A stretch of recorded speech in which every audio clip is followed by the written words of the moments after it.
Recording.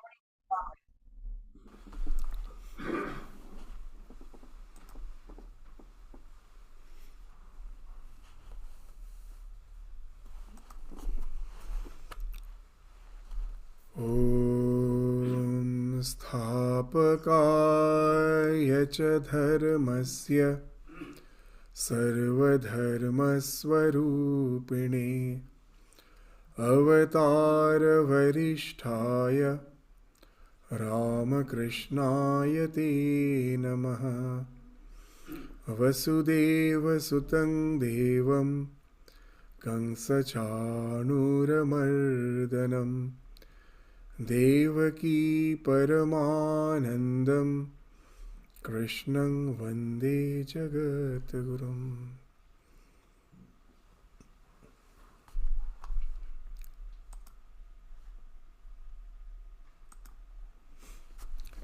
So in the last class, we were studying the 28th and the 29th verse of the 9th chapter of Shrimad Bhagavad Gita. So before we proceed to the 30th and the 31st, just we have a quick recapitulation of the 29th verse because it is related to the succeeding verses which we are going to study today. So what the 29th verse says, that the Lord is impartial. He favors, neither favors nor he rejects anyone. It's our approach to him according to which he reciprocates.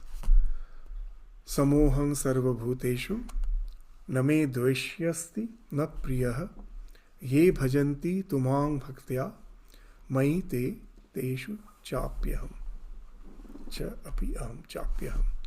So I am equally disposed, samoham, equally disposed to all living beings, sarva bhuteshu.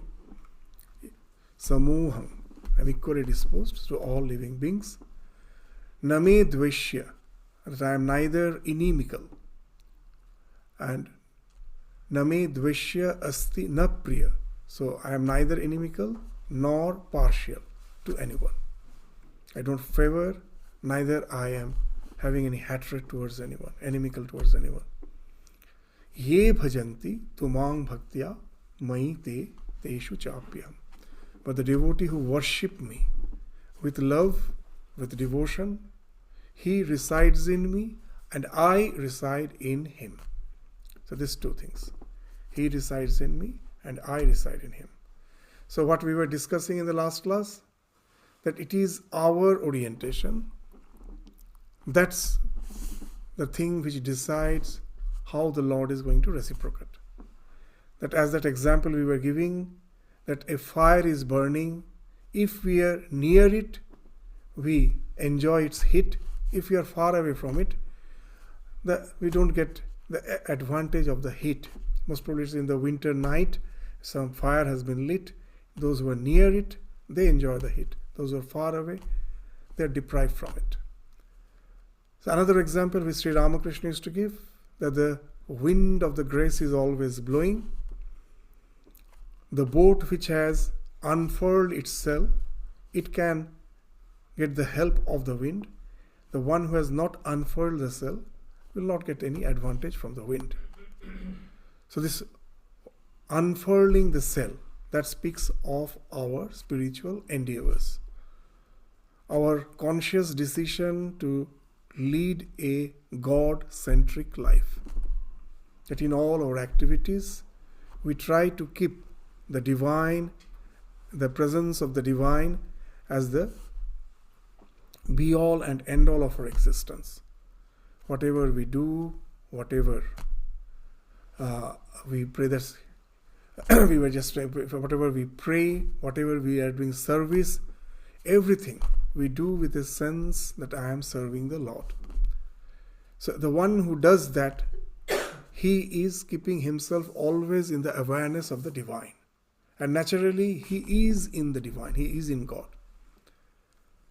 And if one can do it effectively, with full devotion, with the process of his sadhana, in the process of his sadhana, a time comes when this devotion gets so much ripened that the ego at last falls off. This falling off of the ego you can understand with the help of the modern flow psychology. It's very nice. That what they say, that when I'm trying to develop certain skills, most probably I'm trying to learn some instrumental music, sitar. So when my skills are yet to meet the challenge, I'm struggling. My skills are yet to meet the challenge, I'm struggling. I don't enjoy it. But I have that willpower, I have taken a resolution, I will learn it. So when my skills are yet to meet the challenge, I am not enjoying it. But the moment my skills meet the challenge, that's the time a wonderful thing happens. My mind becomes now, I am at ease playing. A spontaneity comes. My full mind is naturally focused to what I am doing. Maybe I am performing in front of a huge audience, but know it for certain, there's such accomplished musicians. They're fully absorbed in their performance. Most probably they become totally oblivious of the surrounding. The more they can become oblivious of the surrounding, the better they perform. Because there's no question of what happens. There's no question of stress, tension. He or she is oblivious of the surrounding. All the focus is on what he is doing. So when you enter into such a state that has been termed in the modern psychology as a flow, what happens? The more you enter into that stage, the distractions falls off. The mind has a limitation. It cannot remain engaged in multifarious things in one moment.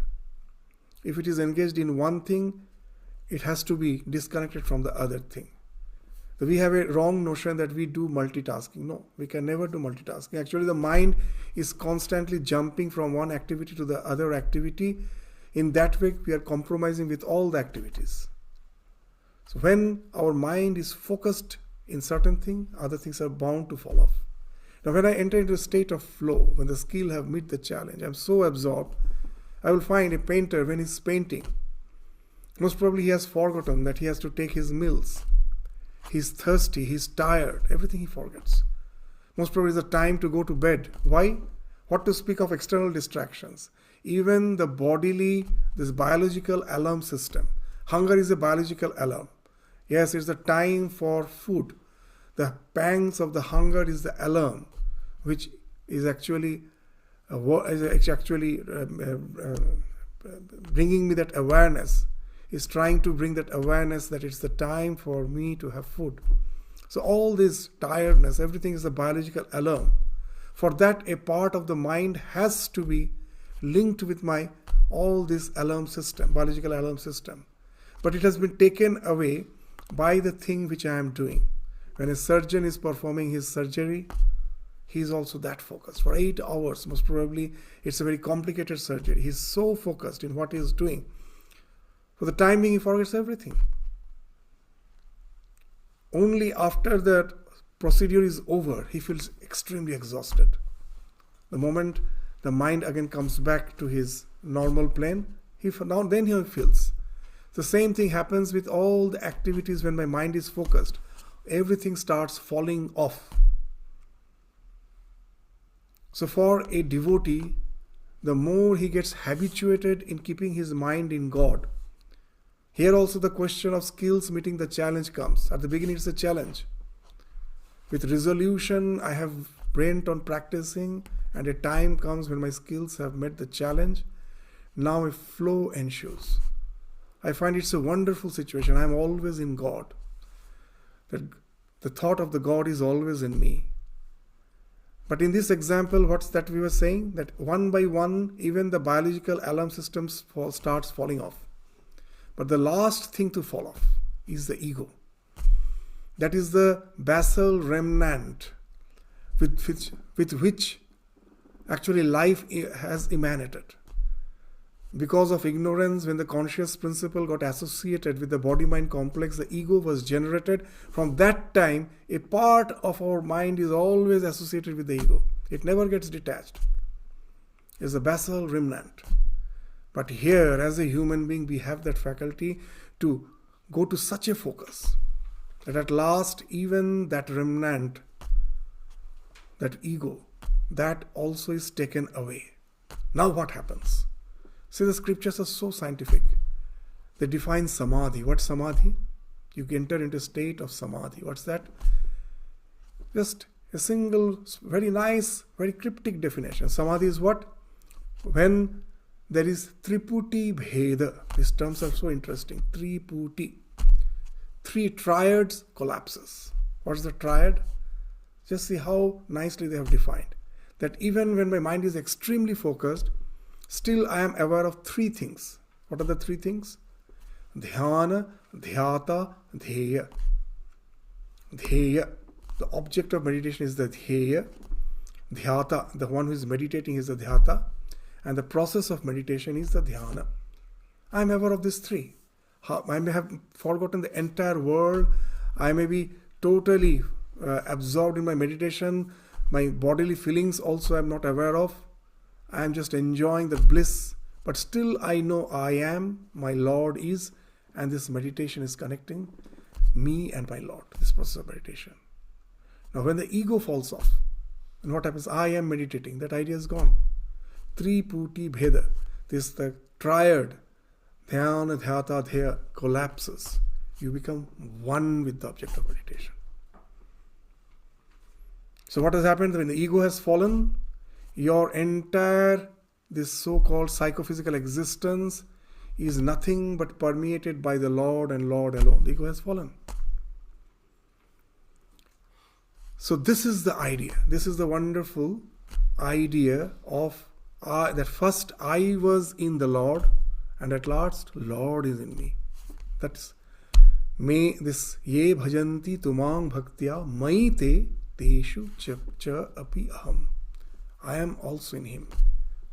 So this is the climax of our meditation process, where that you will find even in the Bhagavatam, the gopis, when they're in extreme viraha, when the Krishna has left, and this viraha is an extremely focused thing. When you are thinking of the Lord in the separation, that outwardly it looks very extremely painful.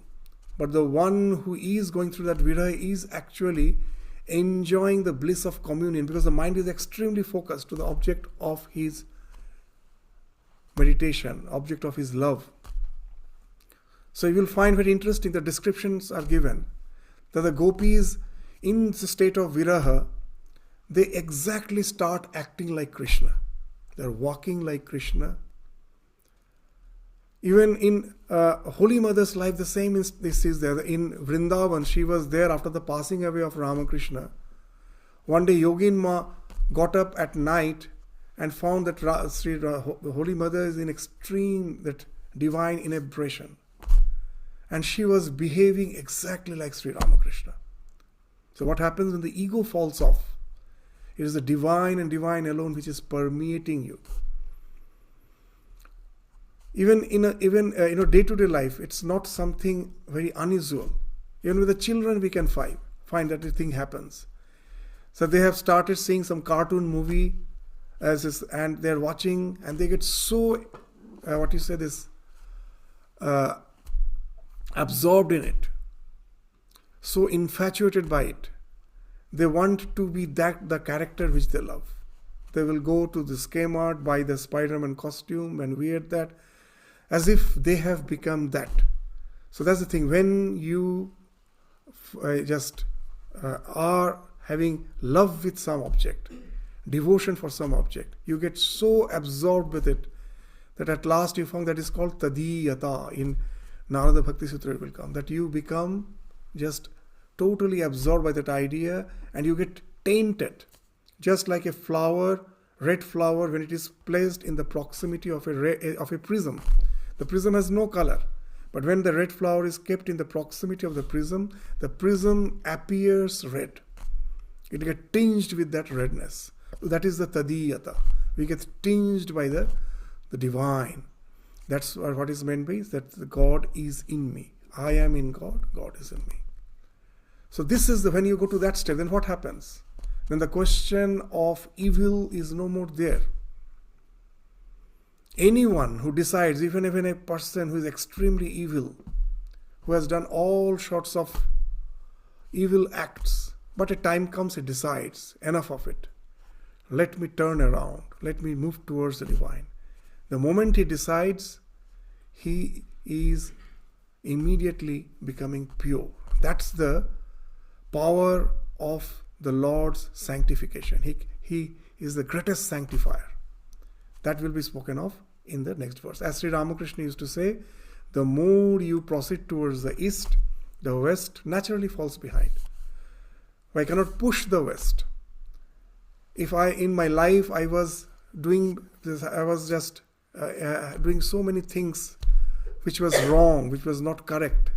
But the moment I decide that enough of it, I take the resolution to lead a God-centric life, immediately you become a holy person.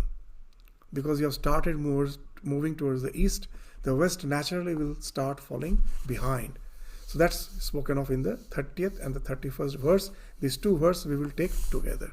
What it is spoken of there? Apichet sudurachara bhajate mam ananya bhak sadhureva samantavya samyak vyavasito hisaha. So this is the 30th verse. Apichet, so even if the vilest sinner, sudu, means in Bhagavad Gita, these prefixes are very important. So they would have told durachar. No, not only durachar, it's the vilest of the sinners. The sinner among the sinners, the vilest sinner, sudurachara. Even such a person, if he worships me, bhajate mam, it's not just worshipping me in a very superficial way. That worship is ananya bhak. So this each and every term is very important. Wholeheartedly, one-pointedly, just like as Buddha used to say, it's like in the wild when the rhinoceros is running, they say it runs straight. The way to save yourself when if you are being chased by a rhinoceros is just to move aside. You will find it cannot, it's because of its tremendous body weight, it cannot just take any turn. It will just simply go straight. So Buddha is saying that that's how your meditation should be. Once you have started, the impulse of your meditation won't allow you to turn in any direction. It should go straight. That speaks of ananyata, ananya bhak. Anya. All other things has fallen off. An is the prefix used before anya to negate anya. That all other things, all distractions has fallen off. He has just whole at single point, this pointedly, one-pointedly focused to the divine and divine alone. So if one can worship that way, even if he was the vilest of the sinners, then what he's saying? Sadhu reva samantavya. Because his mind is getting cleansed. Sadhu reva samantavya. He could be considered to be the righteous person. Sadhu. Samyak vyavasita, because he has taken the proper resolve. He has taken the best resolve that is possible. That instead of just thinking nowadays, just we think of just going to some, these are all good. Psychology, psychiatrist, having some suggestions, counseling, these are all good. But the best resolve, that's what he's saying here. The best resolve is samyak vyavasita. If he somehow develops a faith in the divine and tries to be in communion with the divine, that's the best counseling. That's the thing.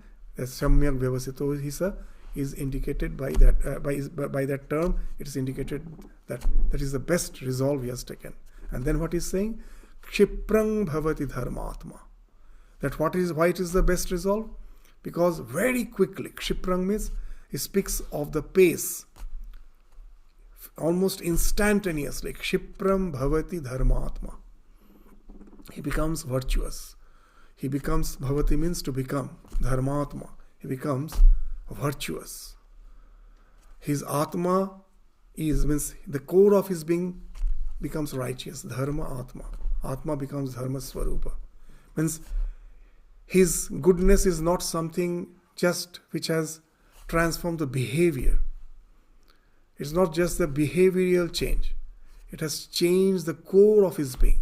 Atma, the very core of his being, that has become righteous. So, Kriprang bhavati dharmatma shashvat shanti nigacchati. And becoming virtuous, what happened? He attains lasting peace. Shashvata means lasting. Shashvat shanti nigacchati. He attains that lasting peace. Kaunteya, and then comes the declaration. This God is assuring, not only assuring, he is asserting. What he is saying? Kaunteya pratijanihi name bhakta pranashyati. That know it for certain, O son of Kunti, that no devotee of mine is ever lost. Once you have taken the resolve to lead a God-centric life, divine-centric life, know it for certain, you can never get lost, because you have taken the best resolve. So that's the idea, that once I have taken this, why? Very interesting. I can never get lost. So in this life, you will find, when I develop attachment for certain thing, that attachment coexists with other attachment. That I like a particular dish, and for the first time I am taking some other dish. When I take this, that doesn't mean that my liking for the previous dish falls off. They can all coexist. I find that in me there are so many sanskaras, they're all coexisting. But when you develop love for God, it cannot coexist with the other divine or any other love. They all have to fall off. Why? That also you will understand, very interesting, because this love of God is something which is intrinsic. All other love, all other attachments are extraneous, extrinsic. What I mean by this, what we mean by intrinsic and extrinsic?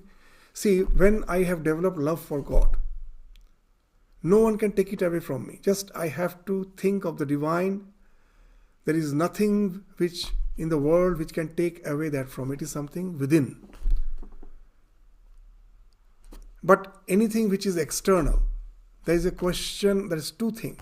As long as I don't get it, there is a fear of not getting it. I may never get it.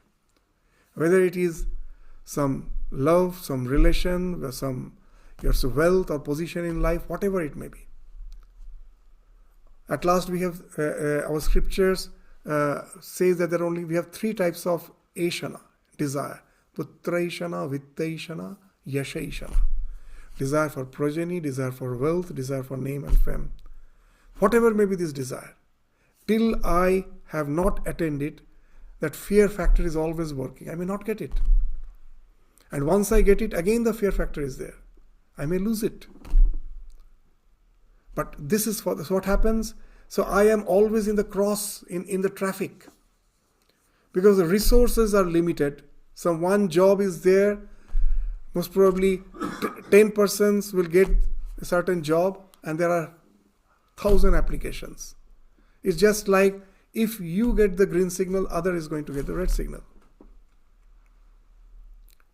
Even in relations, if you love someone and the other person also starts loving someone else, then you feel deprived.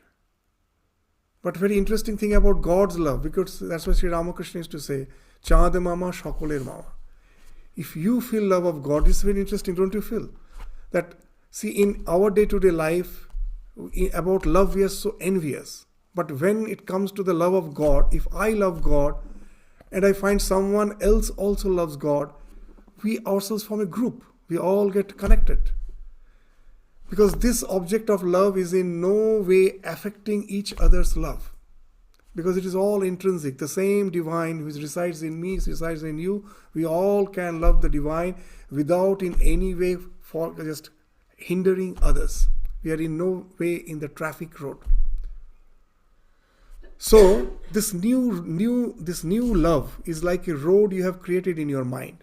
And this road is just like the freeway. All other roads were just like the road passing through the traffic, through all those cross sections, through the junctions. where the question of signal comes, but I have created a way which is a free way. Now, once you have created the free way in your mind, my natural tendency will be to pass through that. Why should I go through all those traffic again? I will never go. And then what happens? Those roads naturally starts falling off. We give that example. Suppose I was walking, I every day walk through some, in a lawn or in the park, and I follow a particular trail. We will find that as we follow a particular trail, every day we are walking, the grass gets dried up and a path is created. Now, if I change the route, if I stop walking in that trail and start taking a different route, what will happen? A new trail will be formed, and as I am not walking there, that trail, the grass will grow. It will disappear. The same thing happens in the mind. The more I have developed this devotion, this love is qualitatively different from all other love. It is so intrinsic. In the words of Mirabai, kharche nahi koi, chor na leve, dina dina varat savayo. Kharche nahi koi. Our wealth gets expended. This never gets expended. The more you practice, the more you are devoted, the more deeper is the groove, the more deeper is the wiring in your mind of that devotional path. So, kharche nahi koi, chor na leve, no one can take it away from you. Dina dina varat savayo. It goes on increasing, goes on increasing. So, this being qualitatively different, so what has happened? You are going to get a fulfillment which no one can take away from you. It is going to, at last, where the ego falls off, you get totally absorbed in the divine permeates you. That's what we are studying in the last verse. So now you will understand why it's being mentioned that it is the best resolve. Because once I take this resolve, I need not have to worry. There is no question of my my getting lost. That some other desire may come and just make me forget about God. It's not going to happen. That's why we have already studied the Swalpam Apyasya Dharmasya Trayate Mahato Bhayat. This in the same Gita. In the third chapter, we have already studied that. Just to practice a little, it will save you from the great danger. That there is no more chance of again going back to the old way of life. This love, because it is a qualitatively different type of love. You have a sense of fulfillment, which no one can take away from you. The more you practice, the more it becomes deeper. And the love you feel is very intense. That's why Sri Ramakrishna used to say a very interesting thing. That how is this love for God? He used to say, Teen tan ek korle jatota hai. This is the thing, that in this life, we find that what is the most intense form of love? Shotir potir opor tan. The chaste wife, that love for the husband, it's very intense love. Mayer shantaner proti tan. The love of the mother for the child, so intense it is. Kriponer dhaner proti. Just the one who is extremely miserly, the way he's 24 hours thinking of wealth. These three loves, these three types of intense form of attachment, you add up. That becomes the divine love. He's saying so intense it is. Because as there is no hindrance on this path, the more you practice, the more the groove deepens, and that becomes extremely intense. At last to take away your ego. So that's the thing which we find Sri Ramakrishna is saying, that the more you do, the more it becomes intense. So there is no way you can again get distracted. So qualitatively and quantitatively, this love is something totally different from any other worldly love. So that's how we find that once I develop this love, there is no way I can be distracted anymore, get lost. That's why we find that when Girish has started coming to Sri Ramakrishna, and still he has his old tendencies, and that's why he is a bit apprehensive, he is a bit fearful. One day he asked Ramakrishna, shall nothing happen to me? And then Ramakrishna, just in his own way, scolds him, says him, you are a rascal. That's the word. And then what he says? And he says, do you think you have been bitten by an ordinary water snake? That an ordinary water snake has no venom. So have you bitten by an ordinary water snake? You have been bitten by a deadly cobra. Now you may run anywhere. You may go to the top of the Everest. You may go to the bottom of the ocean. You cannot escape because you have been bitten by a deadly cobra. So now you feel that why he's saying that you may go anywhere, that you feel that you are distracted. Okay, go. You with all your distraction, you go. Don't be afraid. That as God in Bhagavan is saying, Name Bhakta Pranashyati. Sri Ramakrishna is also saying the same thing. Go anywhere you want to go. Go. If you have been bitten by that cobra, now there is no way out. You have to die. So you have to die. So what's the idea? That yes, once that a little divine love has developed in us, I have taken that resolve, and that little, by the God's grace, that little love has developed. Know it for certain. Through all the struggles of life, it will grow. It will constantly grow. There's no way again you can be forgetful about God. So this will at last take you to that final spiritual emancipation. So this is the thing that whenever I say this story of Girish, it always reminds me of another story which is not in the Gospel.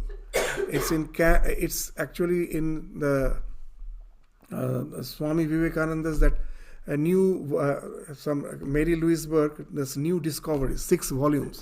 It's a very voluminous research of Mary Louise Burke when Swami Vivekananda was in the West. So there, all the activities he was doing, that's the thing he has found from the newspaper, from all the articles, letters of those days, and that's the thing she has compiled to form these 6 volumes. There, Swami Vivekananda, he was extremely tired, so to get some rest. So his close disciples, they arranged for some like a camping. In Camp Percy, he was taking rest. It was just in outdoor camping. For about 1 week or something, he was there.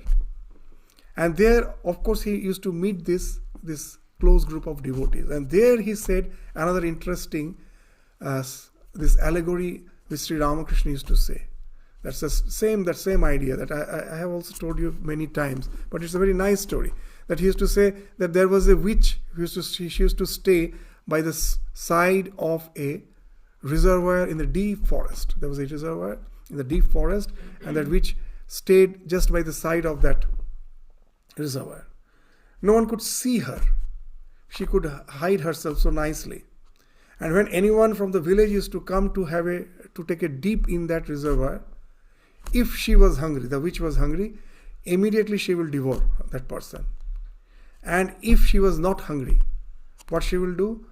She will somehow, without that person's knowledge, will manage to tie one of her hair on the ankle of that person. Now the characteristic of the hair of this witch is, if you pull, it will go on elongating. It's just go on elongating. So now after the after taking the bath in the reservoir, the person goes back to the village. He is not aware of that hair tied to his ankle. And now he has gone back. The hair also is elongating. It has gone back. It has been with him, tied to his feet in his village. Now most probably he has, after returning, he has taken his food, and then after the dinner he is resting. And in the dead of night, most probably the witch is hungry. Now she starts dragging that hair. And with that hair she will drag and then have. That's the story Ramakrishna used to say. And then Ramakrishna used to ask, do you know who is the witch? And then he will say, it is this. Ramakrishna himself will point towards him. That for some, realization may have happened immediately. For some, they may feel like Girish. But once the hair has been tied, there is no way out. Mragunteha pratijanihi name bhaktya pranashyati. There is no way you will be lost. So, there is no escape. They have to die. That's the thing which... So, what's the sin actually from these 2 verses? We find that forgetfulness of the Lord constitutes sin. And remembrance of Him is eternity. The word sin in English is very interesting. S-I-N. Sin. So, this, if you just see the alphabets, I is the core of sin, isn't it? S, between S and N, the I is there. So as long as we are not God-centric, that I is very strong. It has to be. And with that strong I, with that strong I, whatever we do, that at last entails in all our sinful acts. The more we can remove that I, the core of the sin, I. And that is possible only if we are going towards God, if we're leading a God-centric life. And then sin falls off. That's what he has been spoken of. Apichet sudurachara. Even for a extremely sinful person, the vilest of the sinners, the moment he takes the resolution that he will lead a God-centric life, he becomes holy. So that's what is being vindicated in this 30th and the 31st verse. And the next verse, what it highlights, the next verse highlights that no one is spiritually disqualified. So with this bhakti, as Sri Ramakrishna used to say, এক প্রকারে জাতি প্রথা উঠে যেতে পারে. That all the distinctions of caste, hierarchies in the society, in only one way, that can be dissolved. What is that? That's bhakti. Bhaktir kono jat nahi. So that's the idea we will find in this verse, that everyone has full access to divine realization. What's the 32nd verse is saying? Mang hi partha vyapasritya yepi syu papayonaya striyo vaishyas tatha shudra stepi yanti param gatim. This mang hi partha vyapasritya. All those who take vyapasritya means taking refuge, taking complete refuge in me. So mang hi partha vyapasritya, O Partha Arjun, the one who has taken complete refuge in me.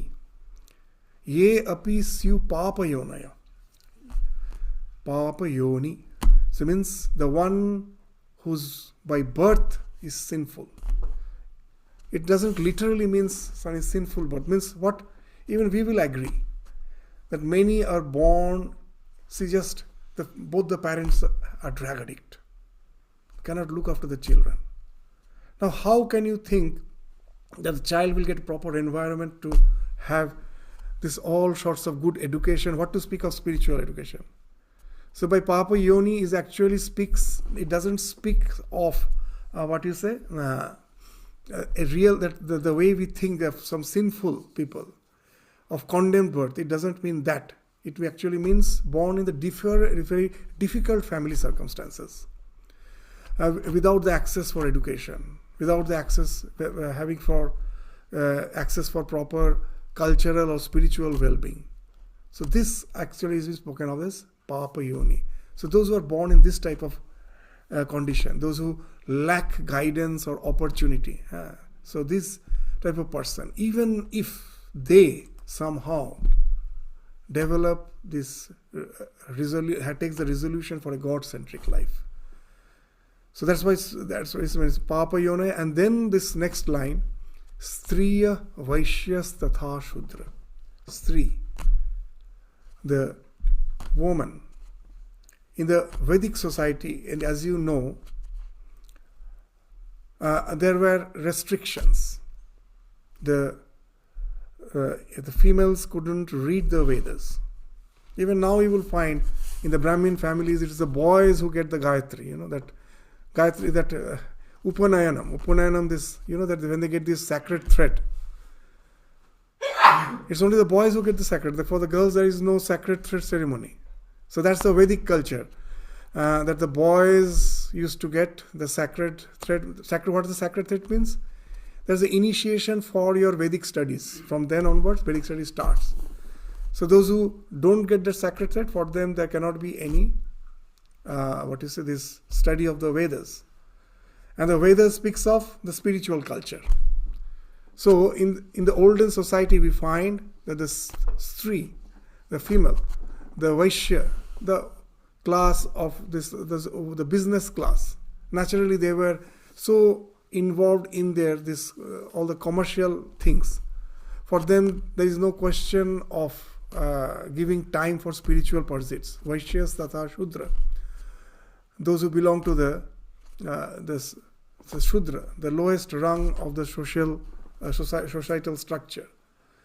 Even in the present day, we will find that there are certain profession which takes away so much of your time that to get the leisure for any spiritual endeavor is not possible. So there are many reasons that why even the females were debarred from all the studies and all, because there are bound to be a lot of interruptions. It's because of the way the biological this difference between the male and the female. There will be a lot of interruptions. There cannot be unhindered study. In the olden days, but nowadays with all our technologies, with all the advancement, we can easily ignore all those things. But in the olden days, we find it was not possible. And most probably that's why that the interns that going to the Guru Griha, staying there, having education, all those, they found that it's most probably not possible. So whatever may be the reason, they were debarred from it. In the Vedic society we find. But if even this, who didn't get this proper education in the Vedic ways, even if they develop this love for God, throughout our scriptures we will find that bhakti is something which has transformed the lives of so-called those who were rejected by the society. You read the Ramayana, the Shabari, the staying in the forest. They were not from the very high erudite class. It's all this even in the bhakti movement, Kabir, even in Chaitanya Mahaprabhu's this Sant Haridas. So you'll find all this, they belong to this lowest rung of the social structure. As such, they have never went through this conventional spiritual practices, studies and practices, nothing. But somehow they developed this devotion, and that devotion alone have made them the great. And you will find this is a wonderful thing. The moment someone gets spiritually illumined, for him there is this, he transcends all the caste. Throughout our spiritual history, you will find that has happened again and again. That anyone that who gets spiritually illumined, the caste barriers falls off. Everyone goes and falls at their feet. So for such person, there is no such caste barrier. So here also the same thing has been indicated. That Stri, Vaishya, Shudra, those who were debarred from this studying the Vedas, and that way getting exposed to the spiritual culture, even they somehow develop love for the divine. For them also, they get the param. There is no second-hand liberation, something. It is just the first-hand thing he is saying. That's the first degree. That what? That he will get this param gatim, the best, the highest spiritual evolution, param gatim. That is also for them. So even those born in the unfavorable circumstances, the papa yoni, born in the difficult family circumstances, without access for education, culture, spiritual training, without proper guidance, opportunity.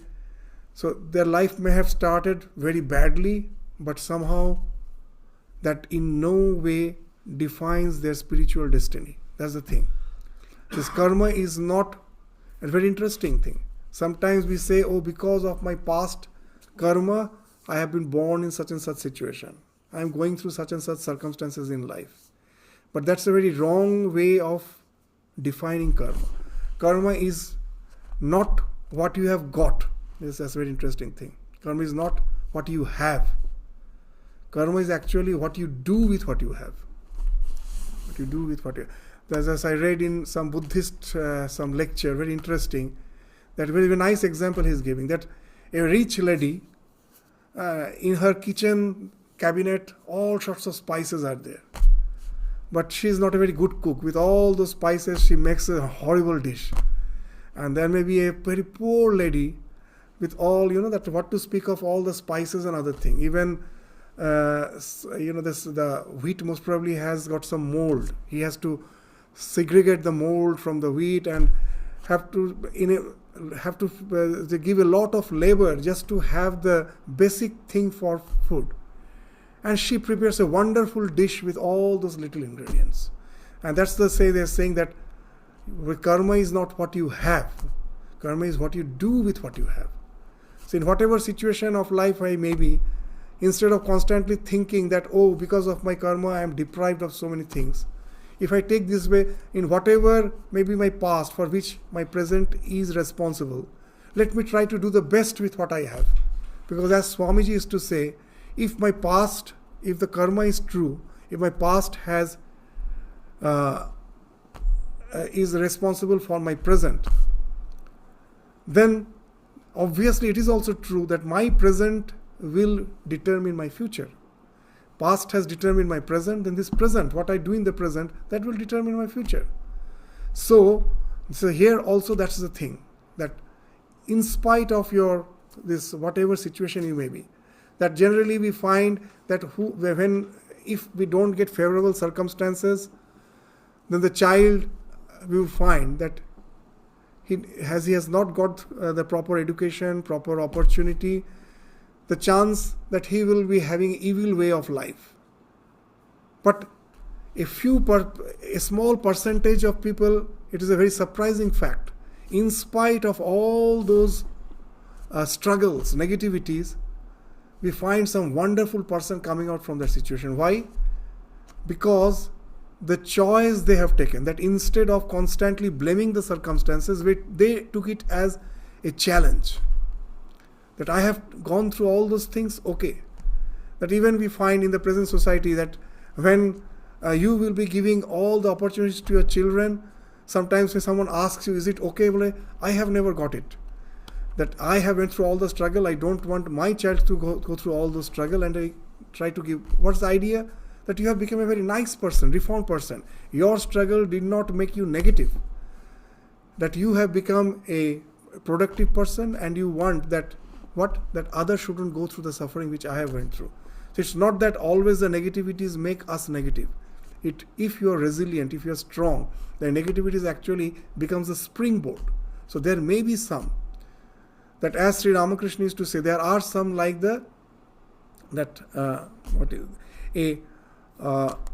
chickpeas, that chola. Then what is saying Ramakrishna? Even if a chickpea falls on a cow dung, it will again grow into chickpeas plant only. So that's the thing. Asta kure porleo chola cholai hobe. That's the thing. That even if you have that spiritual resilience, that even if you are in this bad circumstances that doesn't define you, you can of course use it as a springboard to evolve spiritually as well as in your secular life, whatever you may consider, it can act as a springboard to jump from that situation, jump out from that situation and evolve in life. And then this Striya, Vaishya, Tatha, Sudra. Woman as also the Vaishyas and the Sudras. So as we were saying, in the ancient society, the woman, the Vaishyas, the business class, and the Sudra, the servant class, they had no access to the Vedic studies. And naturally the question of having the spiritual culture never arose. But if they have developed devotion, the devotion for the Lord, this devotion is something wonderful. That a few classes back we were giving the example of this Rasik. Rasik in the life of Sri Ramakrishna, he was a sweeper in Dakshineshwar. He belonged to that this low rung of the society, lowest rung. He had this spiritual culture, no education, but he observed one thing, that all the great person of Calcutta in those days now and then used to visit Ramakrishna. And that gave him a feeling that he must be a great person. Why all these people are coming? And so he thought that, okay, let me somehow get one chance to meet him. And Ramakrishna, so now and then used to go by the side of the Ganges. From his room, he will go there and then he will again come back. So he knew that. So he was waiting one day. And Ramakrishna went to the bank of the Ganges and he was waiting on the way, he was hiding himself. And as Ramakrishna was passing through the way and was about to enter his room, he prostrated on the street itself in front of Ramakrishna. And he told, will nothing happen to me? For so many people are coming to you with they must be coming with some expectations. Will nothing happen to me? And Ramakrishna's answer was wonderful. He never told Tathastu, that okay, I bless you, something. He just told, you are extremely clever. Tu bhishun chalak. That's the only answer he gave. You are extremely clever. And we find this Rasik method, this Rasik sweeper, a wonderful change in his life. The way he passed away was something wonderful. Now the place where he used to stay, that his property, that has become a center of Sharda Math now. This Rashik Mathar's Bhita, that has become a Sharda Math center. So this when he was about to leave his body, he was in his deathbed. Suddenly one day, he called his wife. Now he passed away much later, when after Ramakrishna's, or Swami Vivekananda, they have all passed away. And then much later he passed away. He was quite old that time. And now suddenly in his deathbed, at that time he couldn't even get up. Suddenly he got some energy. He was very enthusiastic. He got up. He was sitting on his bed and he called his wife and told, bring some chairs and just keep some chairs here. Why? Well, don't you see, you fool? Yeah, Ramakrishna, Vivekananda, they are all standing. And now she was a bit not prepared. She thought most probably he is having hallucinations. She brought some chair. It was kept, the asanas were kept. And looking at them, then again he lied down and then he passed away. He just left his body. So just see that why Sri Ramakrishna told, you are very extremely clever. Because he has done that thing which has to be done in life. That apichet sudarachara, as we said, that you may be of low birth, but God has assured that pratijanihi name bhakta pranashyati. There is no way he will get lost. Just see that little devotion without any spiritual culture, nothing. That little devotion at last takes him to such wonderful way of deliverance. A wonderful way of deliverance. And that's what we find this is mentioned in our scriptures. Nothing is required. Sometimes all our spiritual culture becomes a disadvantage. In what way? It just makes our language brain very strong. Nothing else. Just the way things we are doing, giving talks and all, the language brain becomes very strong. It's like that the parrot, which has been taught all the things, that name of the Krishna, and Ramakrishna says at the time if someone comes and tries to throttle it, then the wild sign comes out. So sometimes that can be a very big disadvantage. So the real thing is to develop. That's what Swamiji is saying, that many, after reading all the scriptures, think that they are growing spiritually. But actually just their intellect has been nurtured. Most probably spiritually they still have not progressed even a single step. So that's the thing. So that's why this verse is so important, that somehow if you get the devotion, then your work is done. That's why to get the devotion, that guilelessness is required. Simple faith. For us, so many doubt, questions. For certain persons, some persons you will find just whatever some spiritual person says something, immediately he believes and starts practicing. That's why Sri Ramakrishna in the Gospel, so many places he's saying that guilelessness, that to be shorol, that guileless. Know it for certain, it's a wonderful trait. Onek jonmer taposya thakle shorol hoy. If you have already done austerities for many births, then you can be guileless. Because at last with all my studies, I have to understand that God is, the world is just a flow. God is one who I have to hold on to. I have to be God-centric. At last I get convinced. And then my spiritual journey starts. As we will find in the Gospel, somewhere our Narendranath, young Narendranath read something. I forgot that whose literature. He read a very wonderful thing. That a so-called a learned man, after going through all his learning, becomes a literate fool. And that's what and then he starts searching for God. But the so-called guileless person, he didn't have to go through all this process. Directly, someone has told and he has developed that faith, and with that he holds on to it. So his journey is as if immediately it starts. He did not have to go through all those rationalizations. He did not have to go through. So this bhakti is, that's why, the most precious thing. So that's what is being spoken of here. That the only qualification is the sincerity. If you are sincere, you are qualified. And what's the disqualification? Nothing is there is disqualification. Once you have this devotion, that is sufficient. That you did not have to have any such erudite scholarship for all the scriptures and nothing. No qualification is required. The devotion alone. That one who has turned towards God wholeheartedly, surrendered his ego. That faith is required to surrender his ego, and is seeking God as the sole support. That you are my only support. And he has a trust in that divine grace. Only these things are required. Nothing else is required. So that's what is being meant by this word vyapasritya. And then what happens? Then they too reach the supreme. All such persons, they also will reach the supreme goal. Param gatim.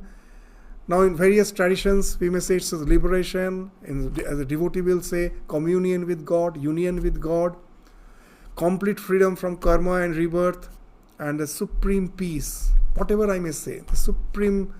So this is been spoken of as the paragating. I reach the supreme goal. So it's not that you get a second class liberation. That why it's very important. Even nowadays we will find, someone is happy with just kirtan, singing, dancing. We say, okay, some relaxation they will get. We have that sense of superiority, with meditation and all, we are going to get the parangating, and these people, okay, some little satisfaction they will get. So here God is assuring, no, parangating. It's not any second class liberation. They are also going to get, God offers them the same ultimate realization. It will take to them that final goal. So that's what's the key message from here we are getting. So we find this wonderful universality here. So no one is debarred from this spiritual journey. In society, there may be a lot of these structures, hierarchy. It's bound to be. Any society, this is bound to be. But here, that every soul has equal access to God. That's what Swamiji is also indicating by saying that each soul is potentially divine. Somehow we have to manifest that divinity. And for that, this bhakti which is being spoken of here is the best way, easiest way, and the best way. And we should always remember that karma is something needed in our life, but grace is something greater than karma. At last, grace has to be there to take us out from this quagmire of worldly existence. Karma is also okay, but it's not karma, it's the grace alone which can take us out from this. As we give this example again and again, there's a wonderful balance between this Purushakara and Kripa. Everything happens with Kripa, but Purushakara is also required. Why it's required? That Sri Ramakrishna gives that example of the two farmers. That one farmer have heard the forecast that there is not going to be any rain, and he doesn't plow the land. The other farmer, he doesn't just give importance to the forecast. His forefathers have told him, forefathers means the gurus, they have told him, don't think of the result. Plow the land. Go on plowing the land. Don't be bothered about the forecast. Don't give importance to the forecast. Plow the land in proper time. So one plows, one doesn't plow, and then the forecast proves to be wrong. There's a torrential rain. Now who will get the benefit? The one who has plowed the land, isn't it? So after all, I need the rain. That is the final defining factor for my crops. But I should have plowed the land, otherwise I won't get the benefit of the rain. When the rain comes, I don't know. The grace is the factor. This Bhagavad Kripa. That But when it will come, I have no, because it is unconditional. That Sri Ramakrishna Swamiji used to always say that just you have done 10 times Anulam Vilolam and then 1 hour meditation, and that makes the God your slave, he will come down. That's no such assurance, no such guarantee. It is his wish. But you have to plow the land, keep your field ready, and then his grace, it is his grace and his grace alone that speaks of your emancipation. So have that faith in that grace. That know that grace is much greater than this your karma. And then this bhakti is this grace is so important that even we find that the Holy Mother is saying যে ভগবানের শরণ নেয় তার প্রারব্ধ পর্যন্ত ক্ষয় হয়. That's it. So we usually say that we have to go through the prarabdha. Holy Mother is saying very interesting thing. Even you get rid of your prarabdha, most probably it was you were destined to be hurt, severely injured by a spear. That was your prarabdha. But most probably because of your spiritual orientation, you will get hurt just by the prick of a needle, that much. So it also gets, it's not that totally it will be annihilated, but the suffering also will be much reduced. You will be just going through some minimal suffering that way. So that's the thing which Holy Mother is assuring, and that's the thing where the grace comes into picture. So bhakti, thus we find, is universal and inclusive.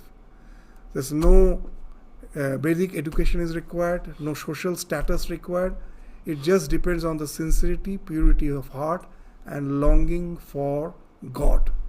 So once you have that, when you have the Ananya Bhakti, God is there waiting to steal away all your so-called these samskaras.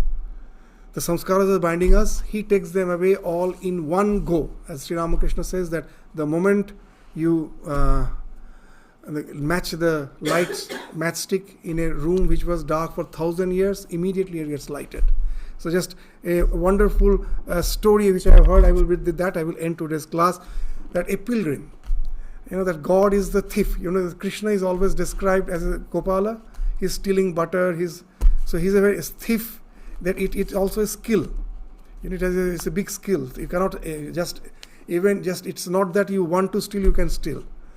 But you have to steal in such a way that you shouldn't get caught, isn't it? If you get caught, then what's this art? You don't have the art of stealing. Now, Krishna was a really, so he is a big, what is a thief? How? That a thief, what he does, he will first try to make you a bit distracted. Just a pickpocket. So, most probably 2 persons got up on the bus, one will start conversing with you, arguing with you, and you are a bit distracted. The other person now gets the chance. He will just take out the purse from wallet from your back, and then they both leave. So to distract you first, and that's the best thing. So now how Krishna is that way the best way he can steal. How he does? It's a nice story that a pilgrim, a very poor pilgrim, he from his village by walk he was going to Vrindavan. Now, as he's a poor person, he doesn't have proper bag also. Just in one, in a cloth, he has packed all the things. Some flattened rice, and one another extra spare cloth. So all the things which he thinks is needed for his journey, he packed them, and with that, he was walking. At last, he reached Vrindavan, and after all, he's a poor fellow. Somehow he got shelter in some dharmashala where you can stay free. Now, all his belonging is in that small baggage. So he will never leave it. Always it is with him. Even at night when he sleeps, that is his pillow. He will keep his head, because if that's gone, everything is gone. So now that is his pillow. Again he gets up with that. Now again at last he has came to Vrindavan. Now he is going to have the darshan of Bake Vihari, going to have the darshan. Now he enters the temple, and the priest finds that he is doing his pranam to the Lord. He has been permitted to do the pranam, but he is very cautious. With one hand he is holding the bag, with the other hand he is doing the pranam. And the pujari said, just for a moment, with both the hands, do the pranam nicely. And in temples, this is where even before becoming sadhu, for many have that experience, that you have gone to the temple, kept your slippers outside, entered, came back, slippers have gone. So here, and we think it's only for 5 minutes we are going, but that 5 minutes is sufficient. In that 5 minutes is gone. So here also, this pilgrim thought it's after all just one moment. I have to keep both the hands, do pranam, and then I will again think of the bag. So just for 1 second, he puts both his hand together, does pranam nicely, and the first thing he does is his hands comes back, and he finds the bag is not there, gone. It's gone. So the idea is, I heard this story is very interesting, that Krishna is waiting eternally. He's waiting eternally to get just one moment where we have gathered all our mind and with both the hands do him pranam. If he gets that, he is an expert thief. He can immediately take away your baggage of samskaras. But that's so difficult. We cannot do that. That's why he's saying Ananya Bhag. That he started. If you do that, he is assuring there is no fear for you. I will take away all the samskaras. So that's the assurance which he is giving, and that's what we find in these verses has been mentioned. And these verses indicate that he is the greatest sanctifier. Just by thinking of him, you get sanctified. So with this, we stop our discussion today. Hopefully, the next class will be we'll be concluding the 9th chapter. Another 3 verses remaining. We'll take up in the next class. So thank you all. Namaskar.